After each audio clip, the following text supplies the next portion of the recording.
જય શ્રી કૃષ્ણ. અધ્યાય 1 અને શ્લોક 10. અપ્રાપ્યમ તસ્માકં બલમ ભીષ્માભિરક્ષિતમ પ્રપ્રાપ્તમ ત્વિદમે તેષા બલમ ભીષ્માભિરક્ષિતમ. એનો અનુવાદ આ પ્રમાણે છે કે આપણું સૈન્ય બળ અપામ છે અને આપણે સૌ ભીષ્મ પિતા દ્વારા પૂર્ણપણે રક્ષાયેલા છીએ, જ્યારે પાંડવોનું સૈન્ય બળ ભીમ દ્વારા સારી રીતે રક્ષાયેલું હોવા છતાં તે સીમિત છે. એમનો ભાવાર્થ આ છે કે અહીં દુર્યોધન તુલનાત્મક સૈન્ય બળનો અંદાજ રજૂ કર્યો છે. તે એમ વિચારે છે કે અત્યંત અનુભવી સેનાનાયક ભીષ્મ પિતા દ્વારા પોતાની સેના દ્વારા વિશેષ સુરક્ષિત હોવાને કારણે તેની સશસ્ત્ર સેનાની શક્તિ અપામ છે.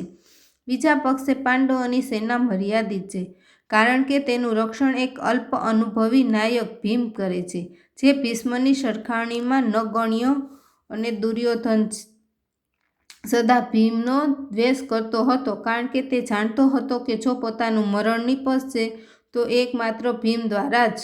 પરંતુ તે સાથે તેને ભીષ્મની ઉપસ્થિતિને લીધે પોતાના વિજય માટે દ્રઢ વિશ્વાસ હતો, કારણ કે પિતામહ ભીષ્મ અત્યંત ઉત્કૃષ્ટ સેનાપતિ હતા.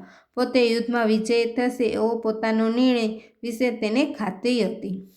રોજ બાળકોને આ ગીતાજીનું એક શ્લોકનું પઠન કરાવવું જોઈએ, જેથી તેના જીવનમાં આધ્યાત્મિકતા આવે અને આગળ જતાં એ એમને કામ આવે. જય Shri Krishna. Like, share and subscribe.